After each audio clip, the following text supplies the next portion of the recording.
and welcome to Tuesday Techniques. Today we're going to learn how to make that faded glory look in just a few simple steps. First, we need to grab a black channel, and to do that I need to change color modes. So go to Image on your menu bar, scroll down to Mode, and select CMYK. The warning dialog box comes up, and I do not suggest you convert to CMYK this way, but for this technique it doesn't matter, so I'm just going to click OK. Now we need to grab our black channel, or the key channel. That's where the K comes from in CMYK. Your Channels panel lives tucked in with your Layers panel by default, but if you don't see it, go to Window and select Channels. Now click on the black channel to select it. Now we need to select the image.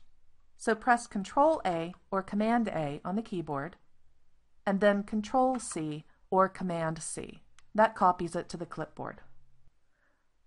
And now I'll go to the History panel and click on my original image. And that reverts it to the image as opened. But the black channel is still on the clipboard, so I can paste it into this image by pressing Ctrl-V or Command-V on the keyboard. I'll collapse my History panel and click on my Layers tab. The next thing we need to do is tweak this black and white. So I'll click on the Levels adjustment icon, and you need to make sure that your blacks come to where the pixel information starts. Even though we're going for a high key look, you need to have blacks in your image. I'll use the Midtone slider to brighten up the image a little bit. At this point, we've lost all the detail information in our highlights.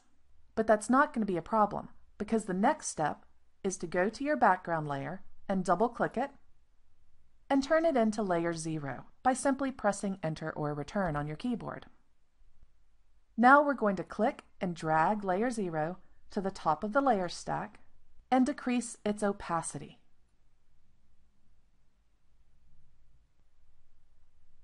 And I think I went a little too far, so let me add a little bit back. As you can see, we're getting the detail back in the highlight areas because Layer 0 contains both color and contrast information.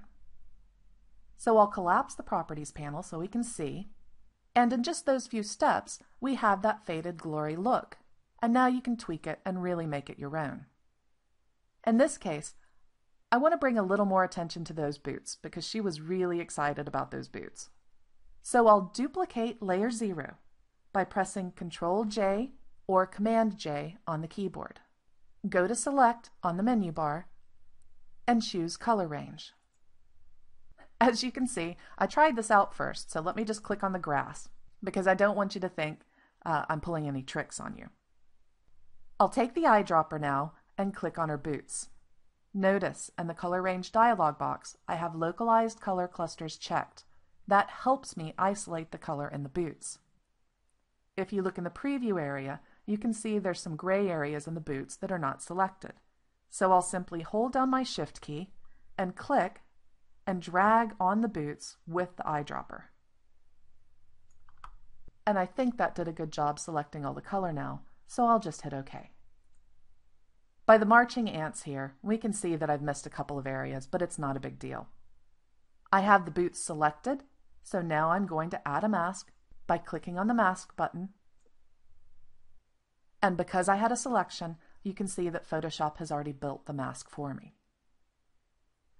And now that I'm looking at this, I think I want a little more color in the image. So I'll click back on Layer 0 and increase the opacity just a little bit. I hope this has been helpful.